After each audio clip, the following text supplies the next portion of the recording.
నిజంగా వాళ్ళేనా బాధ్యులు? దీనికి బాధ్యత మీరు వహించాలి ప్రధాని గారు అని నేను డిమాండ్ చేస్తా ఉన్నాను. ఇది మాది కాదు, కాంగ్రెస్ పార్టీ నినాదం కాదు. నేను స్వయానా చూసిన 16 సంవత్సరాల వయసు నుంచి 80 సంవత్సరాలు వాళ్ళ తల్లులు, తండ్రులు, వాళ్ళ అవ్వలు, తాతలు అందరూ కూడా అందులో భాగస్వాములైనా నేను బెంగళూరులో స్వయానా చూసినాను. ఉదయం 11 గంటలకు పోతే సాయంత్రం 5:30 వరకు చూసిన. వందల్లో ఉన్నవాళ్ళు వేల సంఖ్యలో చీమలు పుట్ట చేరినారు. వాళ్ళ డిమాండ్ ఒకటే, మోడీ హటావ్ దేశ్ బచావ్. మీకేమాత్రం ప్రజాస్వామ్యం మీద నమ్మకం ఉన్నా, ఏదైనా ఉన్నా వీళ్ళని కాదు సాక్ చేయాల్సింది. You should get down. ఒక్కొక్కటి పార్లమెంట్లో 1 రోజు 2 రోజుల్లో ఒక్కొక్క సబ్జెక్ట్ మీద మీరు మాట్లాడుతూ పోతే మీలో ఏ ఒక్క మంత్రి కూడా ఉండలేడయ్యా. వాళ్ళు ఎందుకు బలిపశువులు చేస్తావు? You are making them scapegoats. You are responsible. The prime minister is responsible because you are controlling everything. ఎప్పుడైనా ఉందా?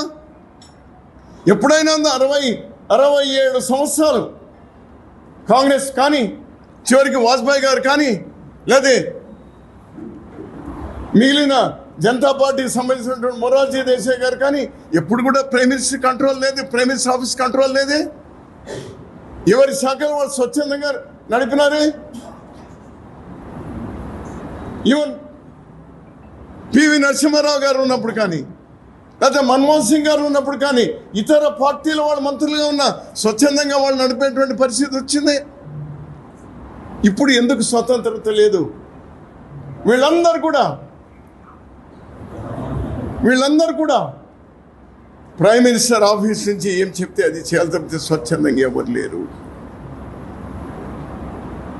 ఇది దేశానికి మంచిది కాదు. అతిపెద్ద స్వతంత్ర ప్రజాస్వామ్య దేశం అన్నది. This not at all good for the country. ఇంత నియంతృత్వం బయటే కాదు, పార్టీలో నియంతృత్వం, బయట నియంతృత్వం. ఈరోజు చివరికి ఏం పరిస్థితి వచ్చింది? ఒక్క దేశం అంటే ఒక్క దేశం, మన చుట్టూ ఉన్న దేశం, స్నేహంగా ఉన్న దేశం ఒక్కటి మిగిలిందా అండి? ఒక్క దేశం. ప్లీజ్ టెల్ మీ, మన చుట్టూ ఉన్న దేశంలో ఒక్క దేశమైనా మనతో స్నేహం ఉందా? పోనీ స్నేహం వద్దు, కనీసం న్యూట్రల్గా ఉన్నారా? శత్రుత్వం పెంచుకున్నారే. 70 దేశాలు తిరిగినాం, 300 రోజులు దేశాలు తిరిగినాం. ఎవరి కోసమయ్యా? ఎవరి కోసం? ఎవరు బాగుపడడానికి కోసం? చాలా వీక్ ప్రధాని అని మీరు ముద్ర వేశారు.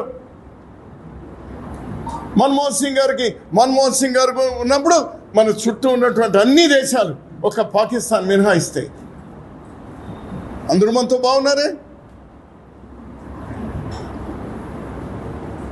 నౌ ఈరోజు స్టూడెంట్స్ అండ్ యూత్ ఏదైతే, ఎందుకంటే వాళ్ళకున్నటువంటి తెలివితేటలు, వాళ్ళకున్నటువంటి పరిజ్ఞానం, వాళ్ళకున్నటువంటి అనాలిసిస్, వాళ్ళకున్నటువంటి అనలిటికల్స్, ఇది మాకుంటాయని మేము అనుకోవడం మాకు కూడా పొరపాటు అవుతుంది. So they are the right people. It is not 1 or 2 individuals. లక్షల కోట్ల మంది వీధుల్లోకి వచ్చినారు. వాళ్ళ నినాదం ఏదైతే ఉందో అదే నిజం కావాలి. ఇవన్నీ కూడా పార్లమెంట్లో రేపు డిస్కషన్, ప్రతి ఒక్కటి మీ నిజాయితీ ఉంటే ప్రతి ఒక్కటి మీద కూడా మీరు డిస్కషన్ పెట్టాలి. ప్రధాని బాధ్యత తీసుకోవాలి. Thank you. వాళ్ళు సపరేట్గా చూడలేం కదా.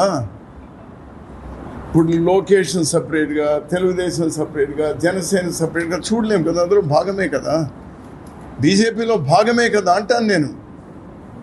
వీళ్ళందరూ కూడా బీజేపీలో భాగమైనప్పుడు they are also equally responsible. ఒక దానిలో కూడా కదా ఇదంతా కూడా. They are not different. ఒకవేళ మీరు డిఫరెంట్గా వేరే వాళ్ళకి సంబంధం లేని, బీజేపీ సంబంధం లేని పార్టీలు అయితే I can respond. They are all, వాళ్ళందరూ కూడా ఊడిగం చేస్తూ ఉన్నారు కదా. ఈరోజు ఆంధ్రప్రదేశ్, లేకపోతే బీహారు, ఆ రెండు ఊతర్ కర్రలు లేకుండా పోతే ఈ దేశానికి ఈ దరిద్రం ఉండేది కదా, కంటిన్యూ అయ్యేది కాదు కదా.